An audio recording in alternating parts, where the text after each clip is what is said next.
And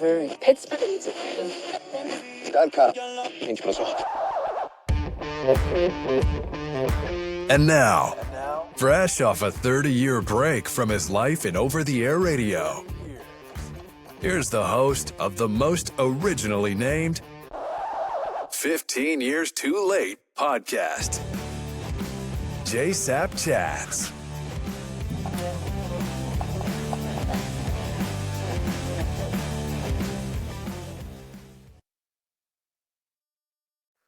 All right, welcome to JaySapChats. Our guest today is Sean Busch, the founder of DadMode.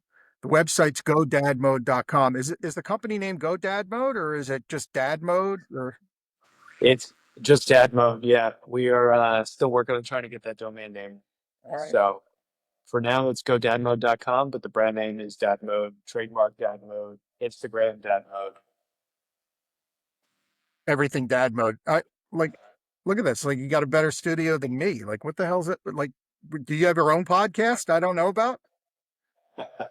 This is actually the backdrop in my home gym. It was just a big blank gray wall, and just was kind of boring, especially during the winters up here in New England. And I brought in a local graffiti artist to kind of put together a mural. So I had something to stare out and not get bored while I was working out in the mornings. And he just sort of put together, a bunch of questions and came up with a really nice sort of collage of what's representative of myself, as well as interests, and then some family elements as well. Got it. All right, cool. I worked when I was back in my Exelon Invitational days. I worked with, well, I guess I shouldn't highlight this, right? I worked with a young kid who was he dabbled in graffiti. He enjoyed the art form. Let's just say he did it in personal gyms like yours, and that was the only place he did it for now. But I was always fascinated by graffiti life. So that's cool. It's interesting and visually appealing. I like it. Yeah, thank you. All right, let's start at the beginning, right? The format here is, there's no format. I just want to learn a little bit about you and where you came from and how this all happened, right? And we could talk about the business success. I mean, you exited a company successfully that you had built in a similar space. So, I mean, you've done this before. This is not, you're not you're in cleaning products. You built a company in cleaning products. So you've done this before, and there'll be a ton of content out there about your success. But what I'm really interested in is like where it all came from, right? Sometimes in the entrepreneurial world, it's like we never were kids, right? Like, Yeah. And I'm interested in the whole, like, where were you born? So I was born in a little town. Actually, I was born in Port Jefferson, New York, Okay. which is on Long Island. And then I grew up in a little town called Shoreham, New York, which is about 20 minutes east of there. All right. So 20 minutes east of Shore, New York. Port Jefferson, yeah. So about an hour and a half from New York City. So about too far to be a commuter town for New York City.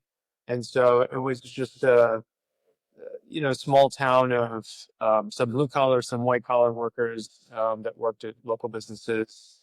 And yeah, very small town. I mean, graduating class of 180 students. So Not huge. Yeah. So brothers and sisters? one brother, one sister, both younger. So you're the oldest. I'm the oldest. Okay. And good relationship with the siblings? So with my brother, yeah, very much so.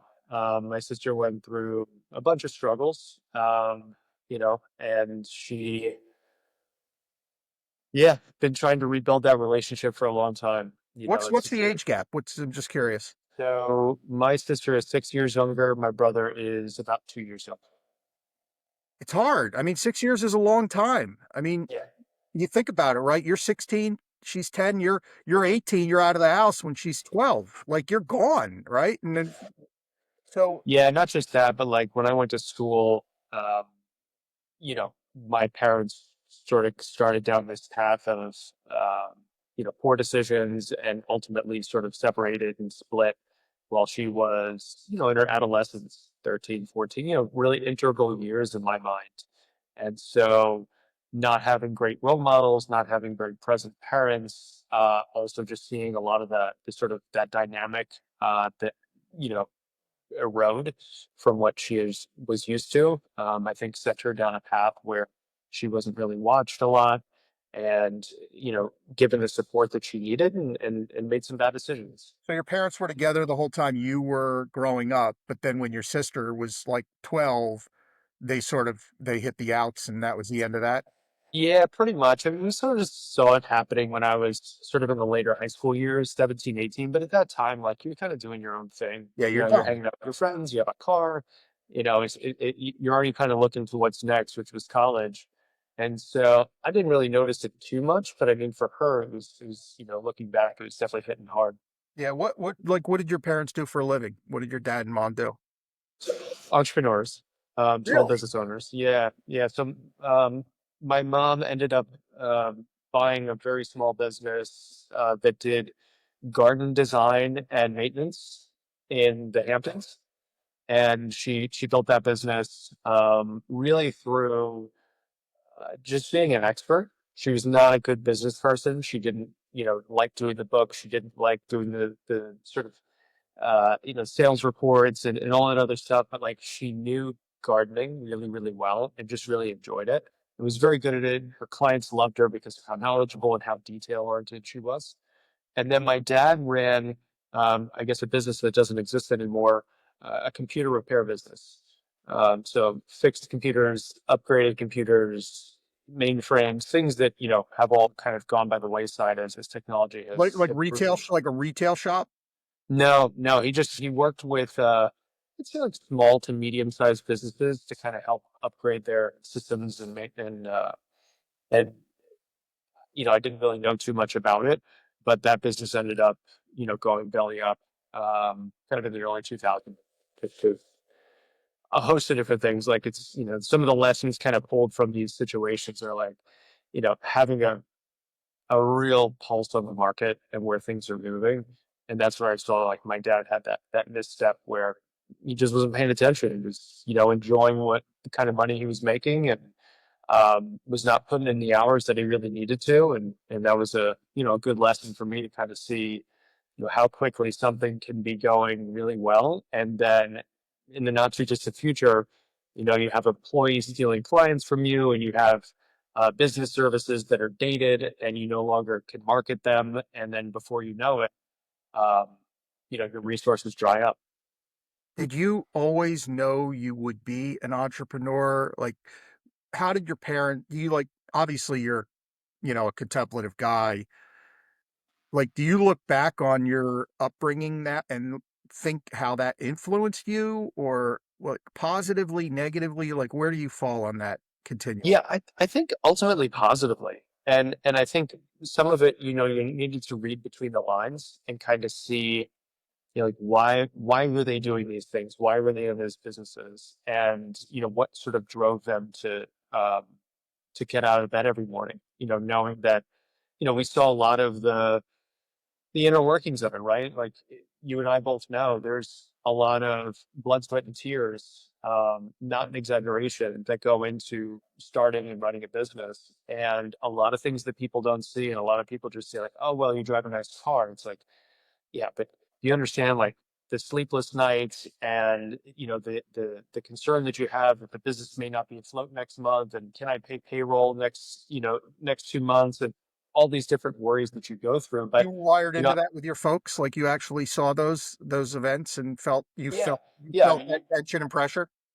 yeah, that you saw that kind of play out in arguments, right? You saw that play out in what I would not consider to be sort of like healthy behavior. Uh, in terms of how to have like a really uh, constructive dialogue between spouses. And so it, kind of, unfortunately it turned to alcohol and alcohol abuse a bit in there, which is unfortunately not terribly uncommon in the entrepreneurial world, substance abuse just because of the stress levels, but it doesn't make it better. And so those things sort of fuel these arguments. And so yeah, we hear these things Yeah. as kids, and at the time, you didn't really know how to process it all. Now looking back, you kind of understand why, especially, as you go through things as an entrepreneur. But to your question, yeah, like I started with the entrepreneurial mentality, I think probably around, 14, 15 years old, where I started, having little side hustles at school. And, a lot of it was because, I tried to figure out like which jobs can I make the most money at. And I started working when I was 10, which is, I think that at the time it was the legal age where you could start doing. So usually you work at delis and pizzerias because that's what Long Island is famous for. Right.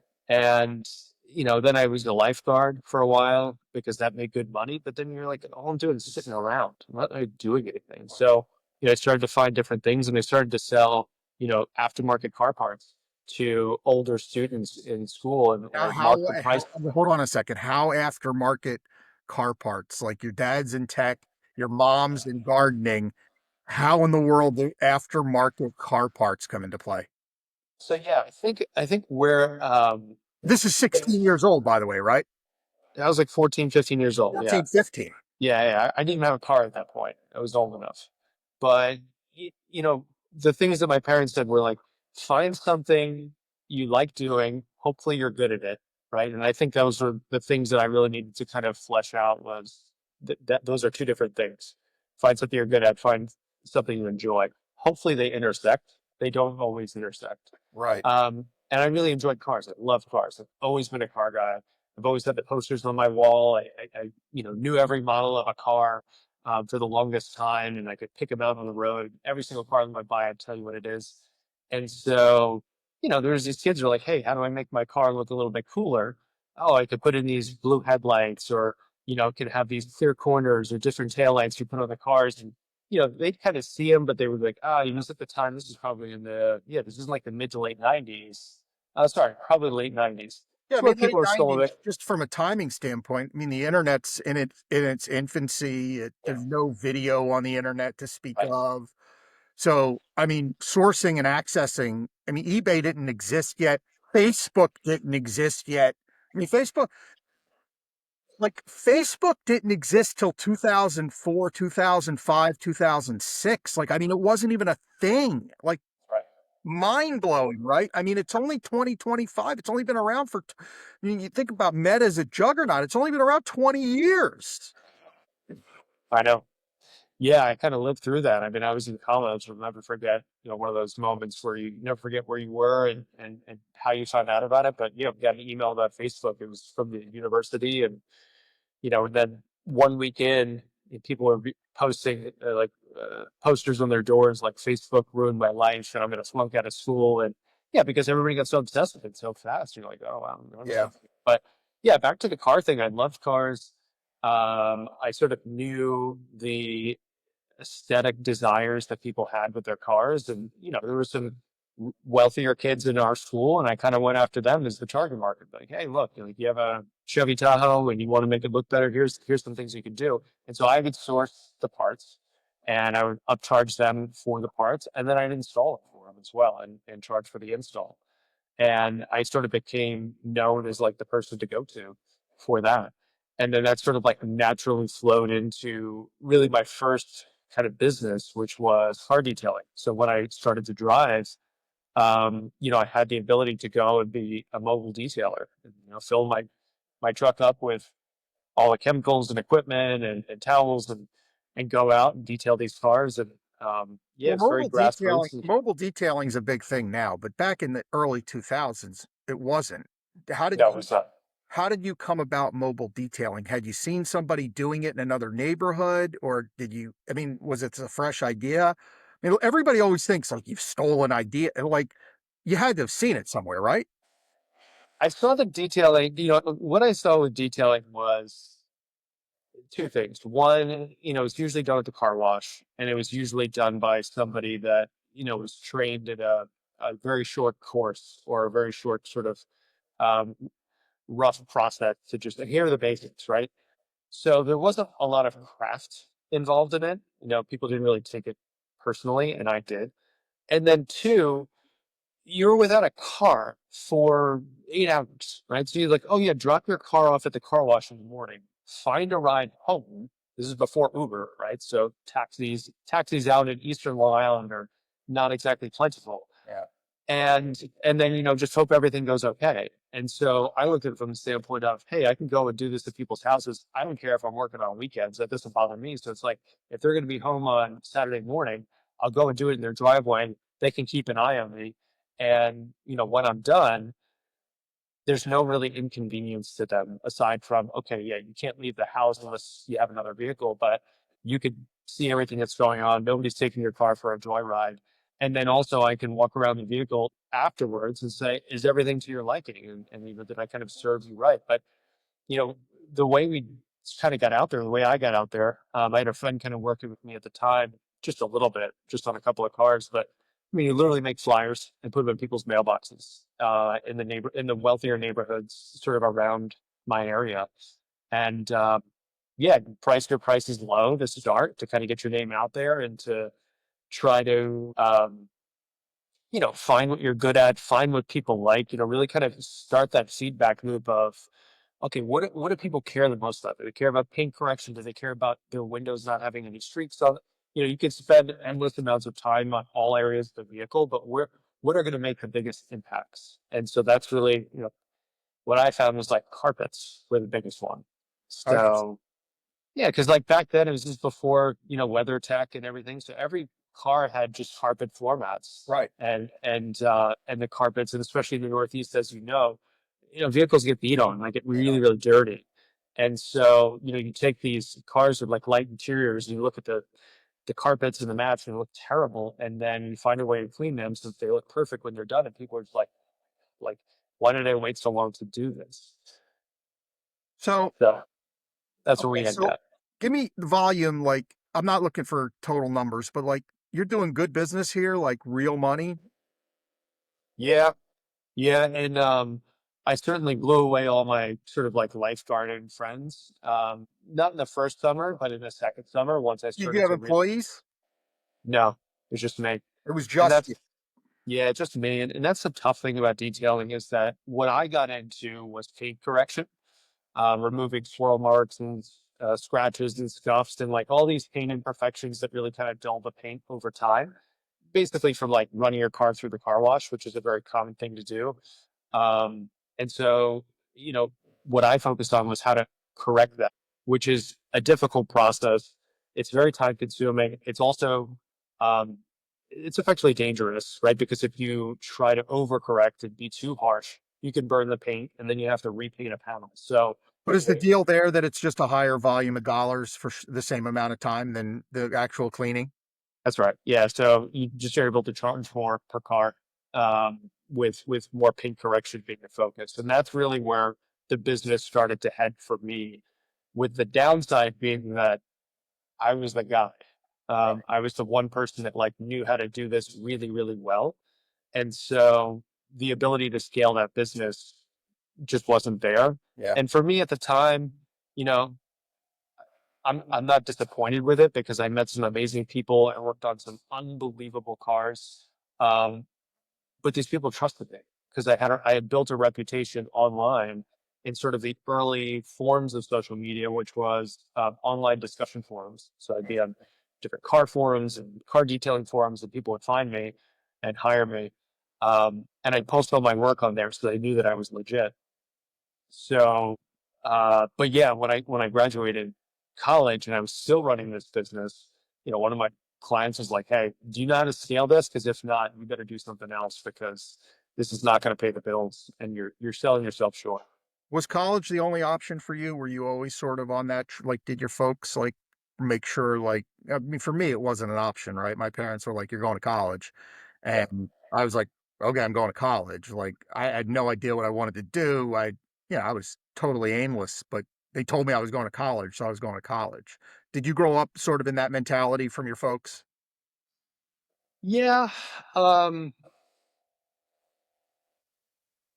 it was encouraged. It wasn't forced. like my dad went to community college. My mom went to a 2-year school. So none of them had bachelor's, neither of them had bachelor's degrees. Yeah, And my mom didn't have a college degree. It just was one of those things where it was like unspoken. When you say it was encouraged, not forced, like mine was encouraged, not forced, but not like really encouraged. Like it was just what, second, yeah, it's just what you did. It's like it wasn't, you matriculated to college. Like that's what happened. So that was definitely in my household. yeah. Yeah. I think that was always the mindset. And I think too, for me, growing up in such a small town, it was something where it feels, it just felt like there's much more to the world out there that I hadn't seen. And I needed to kind of break away from what I knew and really challenge myself to go and live in a different place and go to a much larger school and, you know, sort of find the guardrails of life to help sort of shape you into who you are, make your own mistakes and, take some risk. So, for me, it was never a question that I didn't want to go. It was just more about, I guess, one, like where could I get in? Because I frankly I didn't apply myself very well at school because I was honestly I cared more about making money. You were a C, Uh, wait, you were a C student? I would say I was a B student, Okay. B minus student, All right. which drove my mom nuts because she's like, you're I'll somewhat. be honest with you, Sean, answer makes me want to pull the transcripts now. I didn't here. I've told this story before. I took the SATs twice, Okay. and the reason is because I got a not great score on the first time, You and beat I my got nine. Hold on. Did you beat my 930? 980 All right. twice. You beat my 930. 930. So I mean, you know what? But we're both here, right? And I think it's just a testament to it's one test. It doesn't teach you about the hustle. It doesn't teach you about the grit. It doesn't teach you about the risk taking. So yeah, I mean, I didn't apply myself as well as I could have in school. And do I regret it? No, I don't. Because I learned a lot more life lessons from running businesses than, you know, things that I cannot regurgitate now that I learned in school. It's just the ultimate can't tell a book by the cover type of situation, right? I mean, I look at you and I think to myself, like, man, this guy's buttoned up, like, comes from a proper background, and he, like, you're always, the hair is always coiffed perfect. I look like the great adventure guy as I get older and older and older. Like it's like I'm morphing into, like I used to be George Costanza. Now I'm morphing into the great adventure guy. But like you know, you just look so like buttoned up. I mean, it's the best way to describe it. And did you have a Postmates that you needed to get or? Thank you. No, no, there's somebody else here to grab that, but thank I you. love it. So, but like, I mean, like it seemed pretty rocky. Like your upbringing and your sort of like path was not a great student. Mom and dad struggled a little bit. They went their own separate way. Like, I mean, like I mean, you must look back on your past and like it's it was a lot, right? It was a lot. It was a lot. And like, there's a couple of things on that note. Like, my mom died young. She died 8 years ago. And she's 56 from Oh, cancer. I haven't had a relationship with my dad since high school because of a lot of decisions he made, and they've just become, frankly, worse, right? In terms of the toxicity that exists between us. He said some hurtful things that, there's certain things you can't unsay, and there are certain actions that you can't undo. And so, yeah, so I sort of attribute a lot of persevering through it through, I guess who I am as a person and what my beliefs are, and then also, having a great wife, who I met in my first year of college, and we've been together since. And yeah, we've been through a lot together. So, but I think at some point you need to kind of pull yourself up and realize, like, am I going to be a victim, or am I going to go ahead and turn the scripts on this and be a doer? be an The executor. challenge though is that we're so much like our parents, right? Like, who are you like, your mom or your dad or both, or like who are you like? Yeah, so I'm definitely, I think, more like my mom in terms of having that passion for what you do, and that's kind of why I've stuck with cleaning products, just because I know it well. I'm really good at it, and I can bring fresh approaches to brands. And I've tried to fill in those gaps, obviously, where she had, but she was a very um, loving and caring person, and I try to be that way myself. Care for others and treat people with the way you want to be treated, even though a lot of people will be nice to your face and stab you behind your back. So those are some of the lessons that I've learned along the way. But yeah, I think I'm definitely more like my mom in terms of work ethic and passion. It's funny. I mean, as I look back on my own personal experience, and um, my dad was a school teacher, my mom was a bookkeeper. We grew up, I'd say middle class to lower middle class type. And I made more my first year out of college, or my second, third year out of college, than my dad ever did in, teaching school. And he hated his job. I watched him hate his job, and I determined that I was going to be an entrepreneur very early in life. But I didn't know I was determining that. I just said, I'm never going to stay at a job if I don't like the job, right? And I wasn't ever going to let myself be unhappy. But I look at the like characteristics that I have or mannerisms that I have, and I'm very much like my dad. And then I look at a lot of the things that I do and actions that I take, and I'm very much like my mom. And they weren't, they did the best they could. And I have a good relationship with my mom since my dad passed. My relationship with my dad was definitely better than it was with my mom. But like as I've gotten older, and I definitely have some years on you, like I've just found that I look back on those times with just, I guess I've offered them a lot of empathy in going through those times. And the reason I've done that isn't because I didn't feel pain. I did feel pain. It's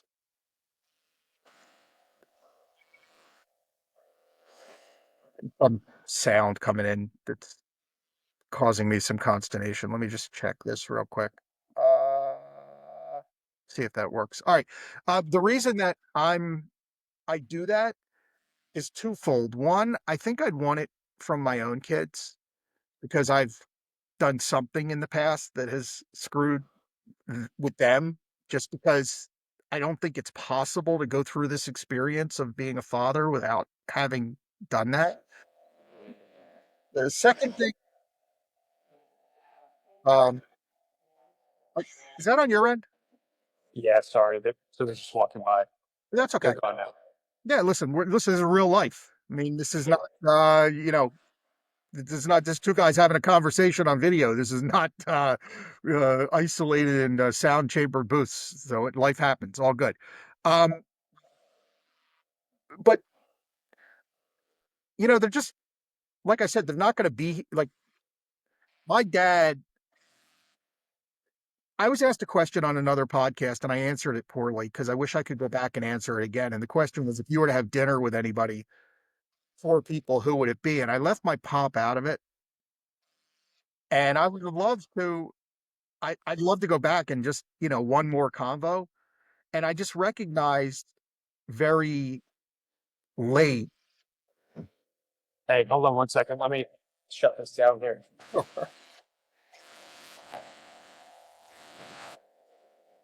Or might have the first ever edit in the history of JaySapChats.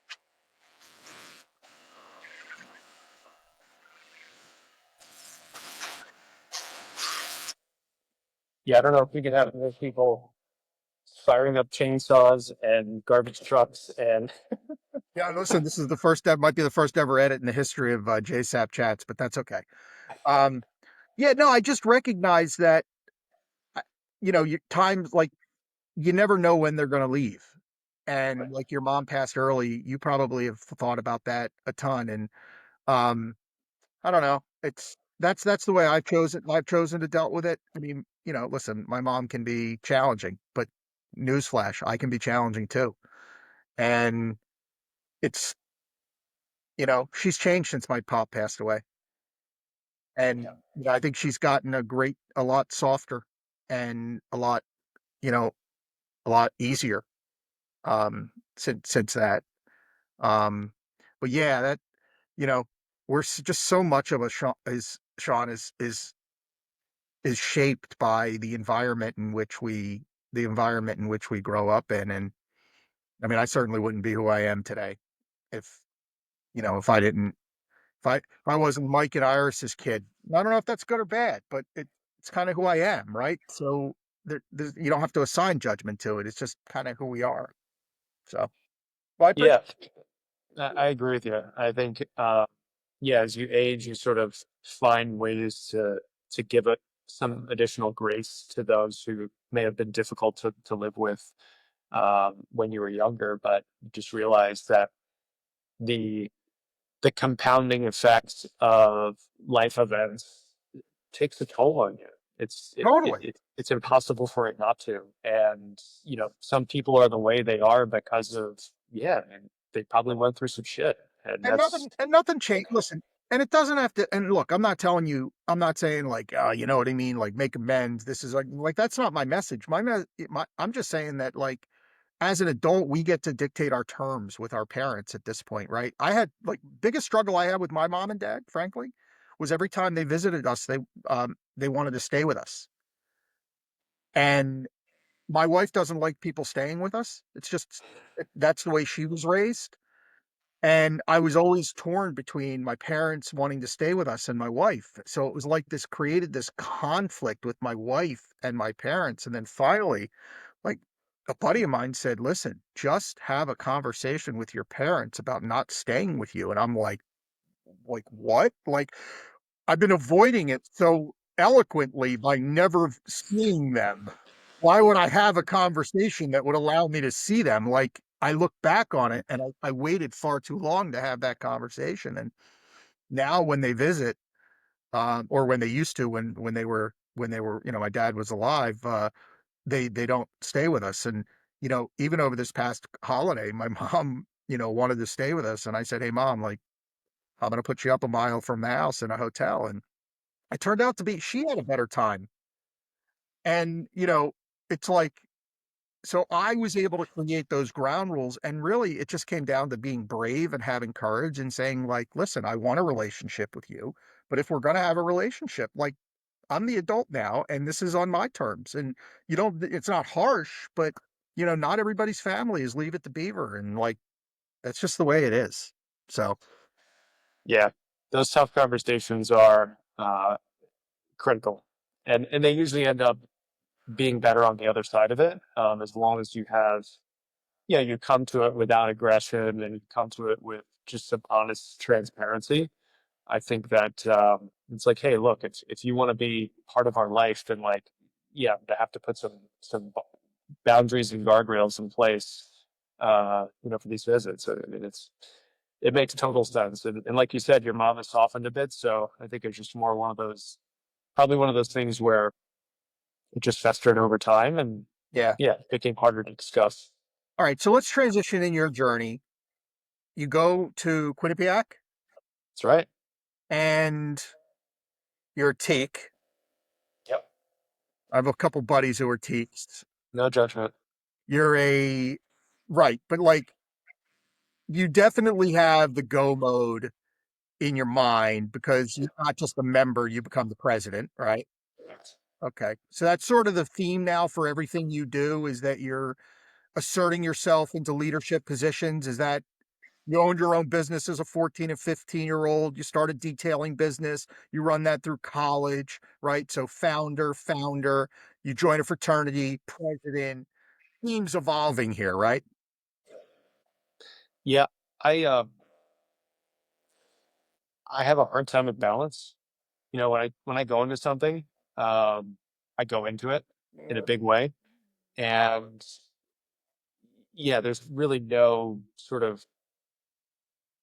really any exceptions. So I find myself steering away from hobbies, like a lot of hobbies, because of it. You're like, oh, do you play chess? I was like, I don't want to play chess because then I become obsessed with it. And then, Next thing you know, you're on chess.com. You need a rating. I get it. yep, I don't need that. I don't play poker. I don't play golf. I mean, like, all the traditional ones. Because right now I'm in a time of life where it's like my fitness comes from my mornings when I run and I come and I work out and eat clean. But it's really about, sort of maximizing these, 18 or less years that I have with my children under my roof, and trying to be the best dad I can be, while also being a great husband. And frankly, there's not a whole lot of time there. But yeah, to your point, yeah, like I want to be involved. Like I get into these situations, whether it's business or an organization like Teak, and you see the gaps, you see the chasms that happen where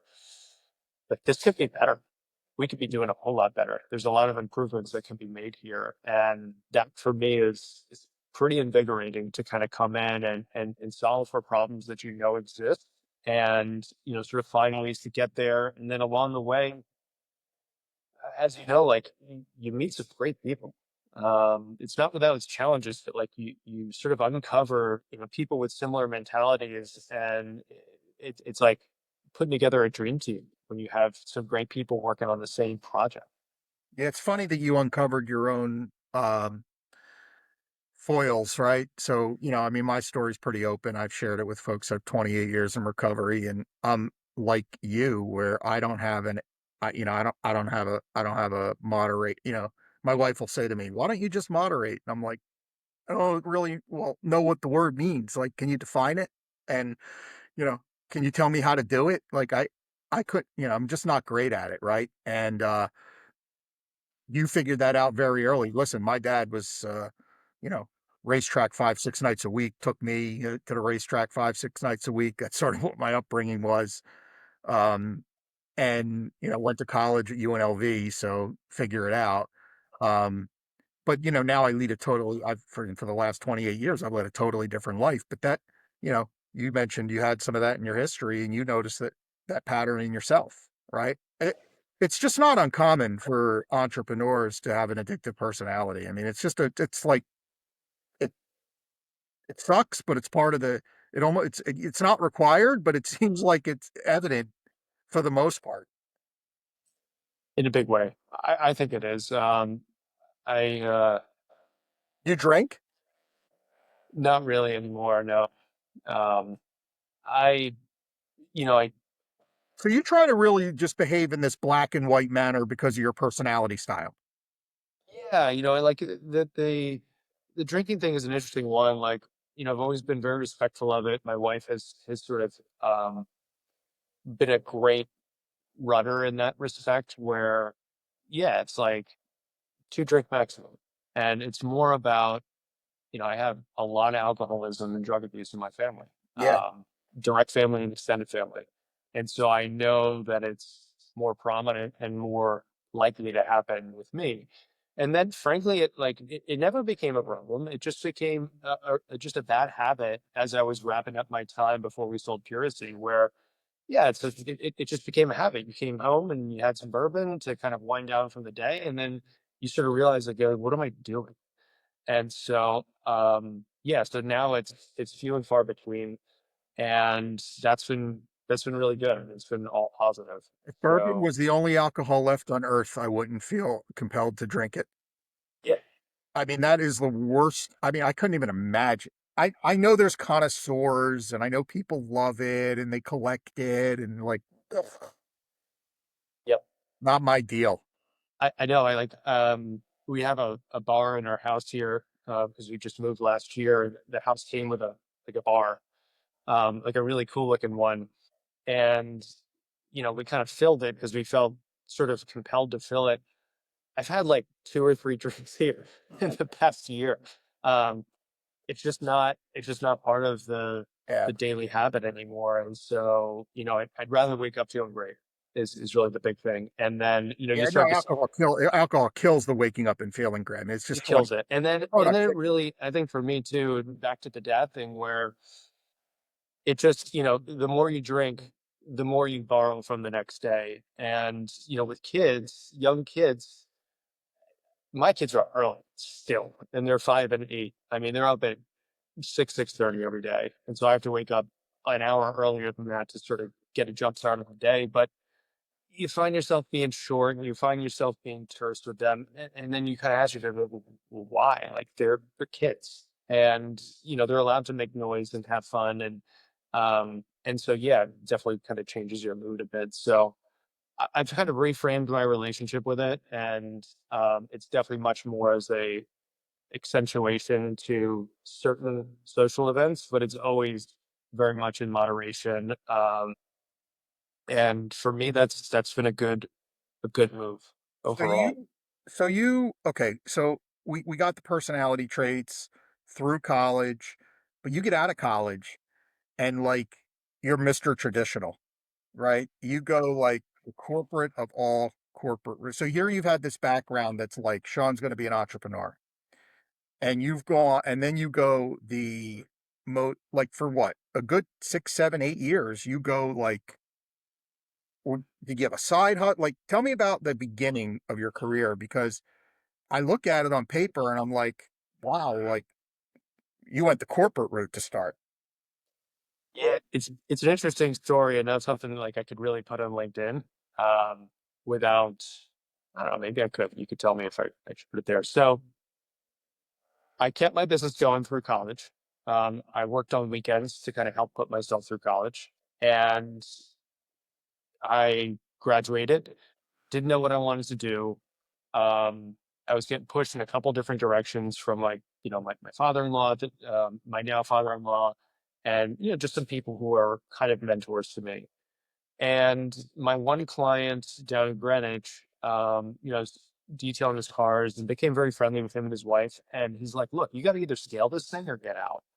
And he kind of said to me, he's like, have you ever thought about sales? Like, you obviously know how to sell your services, and a business owner is a salesman. And so long story short, he's like, come interview at my company. I think you could probably be a good fit. He ended up being the CEO of Novartis Pharmaceuticals. And like I had no idea at the time. Like I didn't know I never looked him up. Not an HR manager. No, you work for the CEO. Yeah. And so, later my boss there told me the story of like, hey, we had this candidate come through from the CEO. You got to interview him, and that was me. And so I thought I did well. I obviously got the job. Um, and same thing though. Same thing was like, pharmaceutical sales the business has changed completely. But back then, you could get away with like 4 or 5 hours a day of work, and I was out there like ready to go with a box of coffee at 8 a.m. waiting at the door for the doctor's office to open, and I worked straight through until the night. Like we'd have um, dinners and stuff. So for me, I was like, this is great. People were like, why are you working so hard? I was like, 'cause I don't want to do this for the rest of my life. Like this is just a step. And I was managing my own territory and everything like that. So it felt a little bit entrepreneurial, but I lasted 2 years.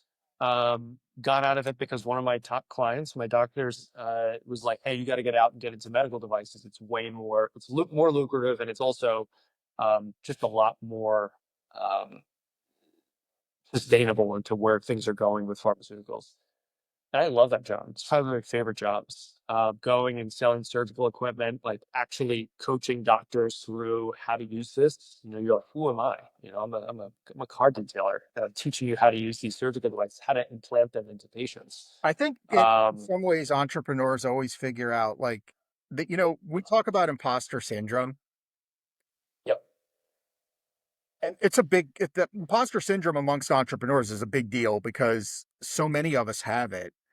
And like in your mind, like, think about that statement. It's just mind boggling. You're a car detailer instructing doctors, right? The depth of that is they're smarter than me, they have more education than me, that manifests itself to they're better than me, right? Like all of those things, like all of those emotions are going through you as you're making those sales and you're doing it every day. And those emotions are coming up every single day. Or when there's no success, which, in sales, that happens. That's a crazy way to live emotionally. Oh yeah. Yeah. Super roller coastery and internally, like not the stuff people see. Like you can look great on the outside, but like That's heavy. Yeah, it's heavy. I think the heaviest part is that you go through this training in device sales, and I mean, look, like your work, like you yourself, me, is, you know, we went to a couple different cadaver labs, and you're putting these devices in to cadavers with doctors, and it's like, whoa. I mean, things get real fast. But one of the things you're told is that sometime in your career, you're going to get a call, and it's going to be from a nurse, and it's going to say, "This is such and such doctor's nurse. We have a patient on the table, and we have an issue with your device." And you have to pull over and you have to go ahead and triage that with them over the phone. And I had that happen once, and it was, I mean, the your heart's beating out of your chest. You're like yanking the wheel, you're off the road, you're walking them through it, trying to remain as calm as possible because the doctor's on speakerphone, you got a patient on the table, under anesthesia, and you're trying to figure out what's going on. And this isn't a hip replacement. This is life and death. I mean, these are effectively elective procedures. We did women's health, so like Gotcha. bladder slings and pelvic organ prolapse lifts, and um, but still, it's like, yeah, I mean, it's surgery. There are risks for bad things to happen. Yeah. Uh, and that was honestly like really cool. That was one of those moments where you're like, okay, now all the training makes sense. Now all the dedication makes sense because you're, that one particular circumstance. So how do you get from medical devices to Puracy? Like Puracy is like idea stage. I have nothing, right? No money, I have an idea. Yep. I'm building a PowerPoint. Like, how do you get from I'm selling medical devices to company? Like, how do you start? Where is it? So I was in devices, and starting to kind of look at the next 5 or so years, and realizing that big business or big corporations were good in their own right, but I really wanted to taste back in that smaller business world, and I didn't know where that was going to come from. And frankly, just like the first job did, I continued to run that business while I was in pharmaceutical and device sales. By the way, I had two final clients that just had big car collections in Greenwich, and I would sort of do their cars whenever they would need it. Um, and my one was like, "Hey, I'm moving my company to Texas." How old are you? What? How old are you during this? How old is this? I'm probably 24, 25. Okay. And so he moved his company to Texas. I was like, well, it's too bad. Like, I'm, gonna lose you as a client. I've enjoyed knowing you. And then 6 months later, he calls me out of the blue and was like, hey, I can't find a detailer that I like down here. You've been the best one I've had since I lived in LA. And he's like, would you be open to coming down for like a week and just doing all my cars again? He's like, I'll fly you down with your wife and all your stuff. I was like, yeah, sure. I sold And private so, jets I sold private jets for a living, and that is the richest shit I've ever heard in my life. Right? Not the one person flying a dress to Europe foil, tall tale that you hear. Not the single person on a Gulf Stream across country.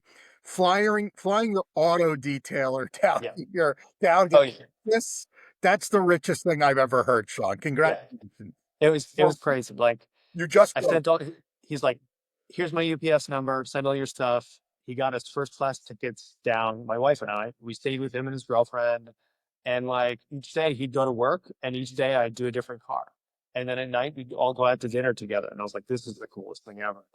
And so, yeah, like second to last night, he goes, so I want you to come work for me. I want you to move down here and come work for me. And I said to him, I was like, hey, I don't know anything about what you do. Like, I kind of know, but that's not my background. He's like, I know you will do well. So he brought me in as a director of business development. It took about, 8 months to get down there. But yeah, brought me in. I knew nothing about e-commerce, internet marketing. Director of business development for what? A CPG company called ICG America. They specialize in gift of the month clubs. So everything from like wine of the month clubs to bagel of the month clubs to chocolate of the month clubs. And my goal was to find different biz dev opportunities to kind of grow that business, as well as find different companies to sort of acquire and put underneath that umbrella organization. And yeah, within 18 months, we did 2 acquisitions. It's pretty cool. I found 2 companies that made sense to purchase, and then I helped to grow it in a couple other ways. And I learned internet marketing, loved it instantly, just from the sense of, you're selling stuff. Even when, from my standpoint, I always had to be there if I wanted to make money, especially with detailing. Like if I wasn't actually detailing, I didn't make any money. And then with Right. internet marketing, you're like, The well, I can internet, sell stuff in my sleep. you make money like And yeah. and then you wake up the next morning and you look at the analytics and say, okay, this is where everybody came from. This is what they're converting at. You just learned how to navigate Google Analytics. And then it was just like, whoa. I mean, the sort of game changed for me.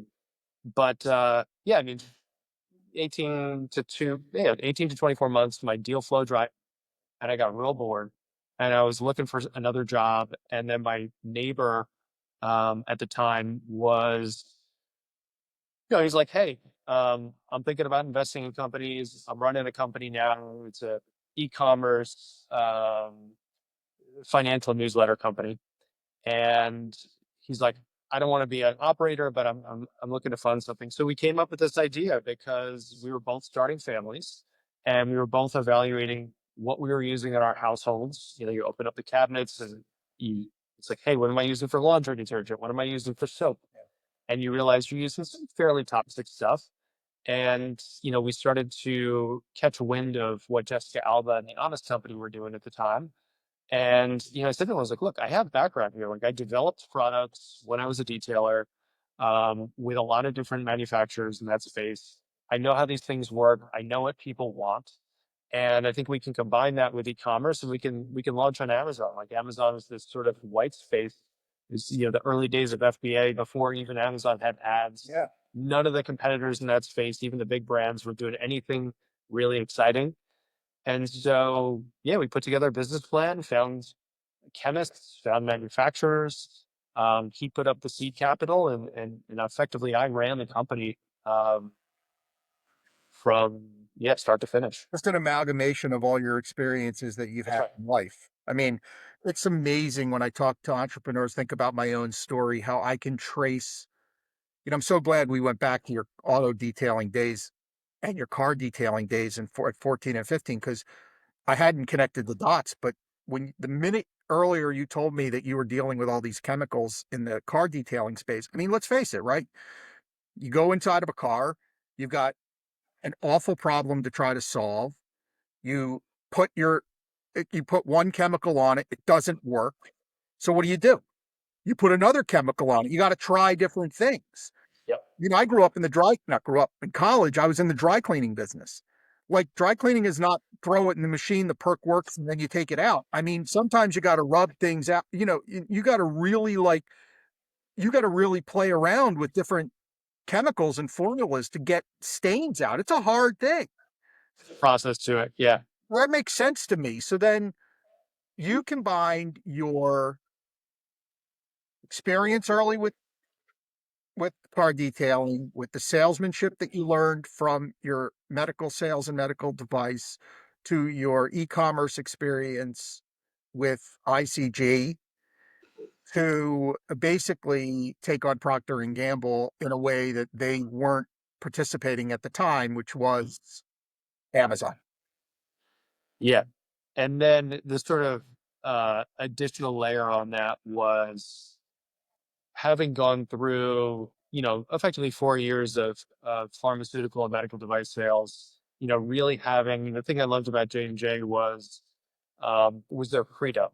And it's what, everybody lives by over there. And the long and the short of it is that if you put the patients first, the patients and the customers first, and the shareholders last, the shareholders should be taken care of because you're solving for the patients first, and then the employees, and the nurses, and the doctors, and everybody. That if you take care of everybody up here, the shareholders should be fine. And if you look at J&J stock, they've done fine.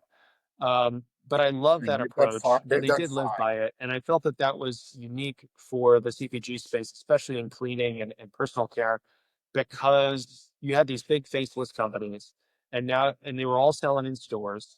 And you start to ask people, they're like, well, what happens if you just don't like a product? Do you send a letter to these companies and say like, hey, I don't like your baby shampoo? And they're like, no, I just buy something different. And I was like, well, that's a missed opportunity if it's us. So for us, we were like, well, we're going to contact every single customer after they purchase and ask them for feedback and whether they liked it or didn't. And then you start to kind of build on that. You realize, okay, we now have this little tranche of people who didn't like the scent of the hand soap because they felt that the lavender was too strong in it. And then 3 months later, we revised that scent, we fixed it. We come back to that little tranche of people and we say, hey, thank you for the feedback.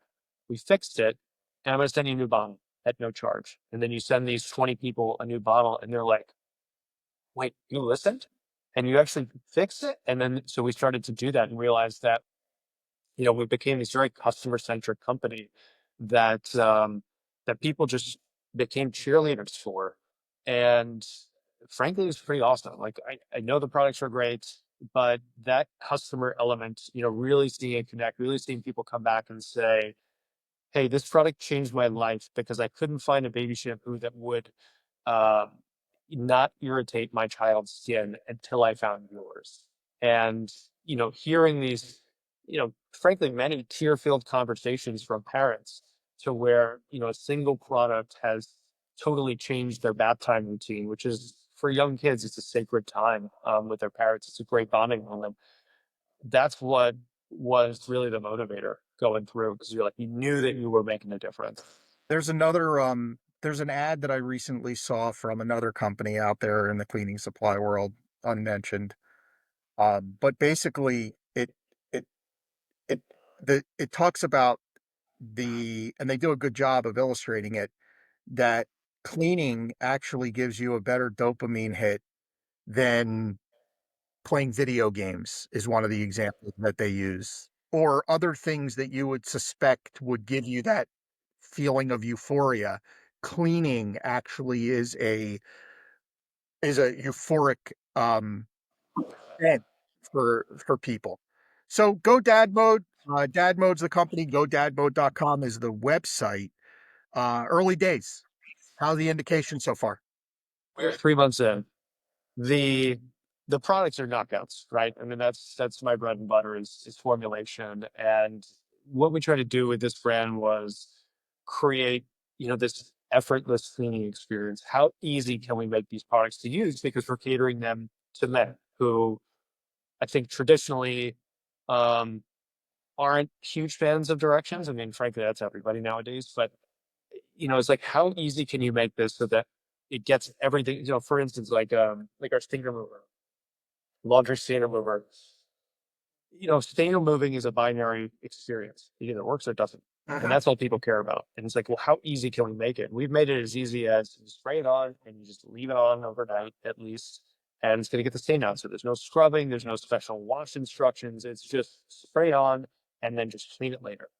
And so that's been the approach for all these products. So that combined with like a more masculine scent, which has never really been done before in household cleaning. So it smells a little bit more like a cologne or a luxury hotel. Um, and so it sort of puts the dad stamp of approval on it. And There's then, never we been kind of a wrap up with the fact that there we, there's never been a cleaning product. There aren't cleaning products out there that have that dad or that male skewed scent or fragrancing. yeah, positioning, correct. Yeah. Everything sort of lives in this land of lavender and lemon, and one standard deviation removed. It's usually either floral or citrus. And then with laundry, you also have sort of that like linen and rain and meadow type of aromatic profiles, but nothing that sort of feels a little bit more exotic. But devil's And advocate, you would think these companies would have done massive testing, right? And said that, these are what people want. No? yeah, I think with big CPG, you have this inertia where they've built these businesses and they don't want to cannibalize them with something that may be cheaper or more efficient, and also sort of erode their market share. I mean, that's really what they're trying to do is just, not chip away too much of their market share, like companies like Tide, for instance, where, the innovation. Yeah, I talk about it on some of my posts where, that the first thing that they've done in a long time to improve their sustainability side of things, which they claim that they're trying to do all the time, but they're not, is make Tide pods. And I thought it was brilliant, right? You create these pods. You had this laundry detergent Tide liquid that was 85% water, which is really, really high. Ours is like 40% water, maybe a little bit less than that. And it was built on waste, and now you have Tide Pods, which are 90% active ingredients. Great, that's perfect. And you throw one into the washer, it makes perfect sense until it starts chipping away at their business, and then they have to talk about how you need two of them, and now even three of them. And so before you know, you're spending $1 to do a load of laundry, and you don't really need to. So, I think that that's a mindset of theirs. I think the other thing, Jay, is that what we've seen happen over the past few years has, that's a short amount of time for big CPG. They have very, very long lead times on things, and moving their product pipeline and roadmap. And we've seen this accelerated shift of dads doing more around the house because, from 2020 till very recently, there's been more of a hybrid type of work environment where Yeah. dads are spending more time at home.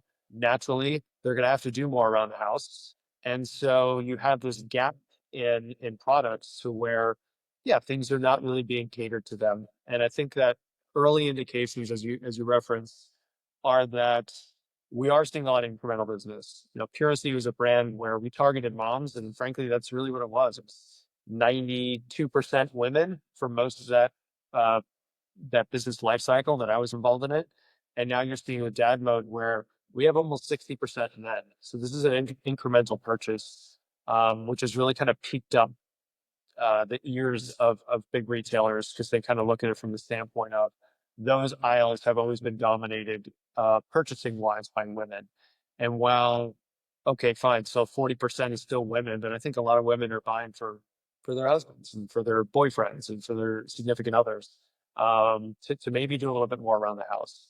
And I think that the misconception that we're also trying to overcome is we're not trying to add on like hours of work here to men. It's really, like I said, the effortless part, where you can go and you can pre-treat a week's worth of laundry in like 5 minutes. You can clean your kitchen in like 5 minutes. So we're not creating a situation where, dads are going to have to now get an hour less sleep because they're expected to just take over all these new responsibilities. And I think the final piece is really looking at it from the standpoint of, your kids learn by photosynthesis. They learn by observing, not by doing what they're told necessarily. And when your kids see that dad's doing a little bit more around the house, taking out the trash, cleaning the countertops, it rubs off. And I think it builds more resilient, more disciplined kids, more ready for the real world. I love it. Sean Busch, the founder of GoDadMode.com. DadMode, if you type in to Amazon DadMode cleaning, you'll be able to find the products there. And the reviews so far, so good on Amazon. I expect with your background and what you shared about your early days of Puracy, the same model here is listen to the customers and clients as well.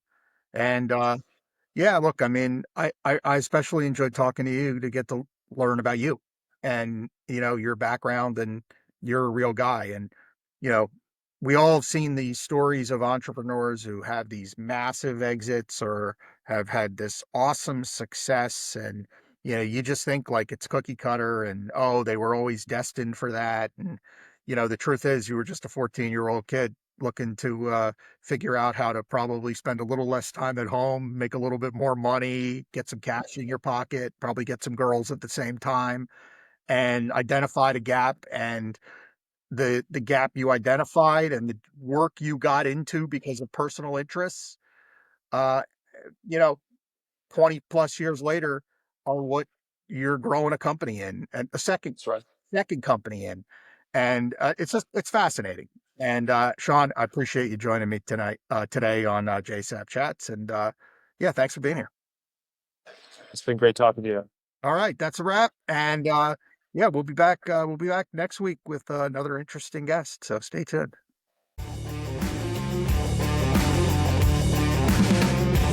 Thanks for listening to JaySapChats.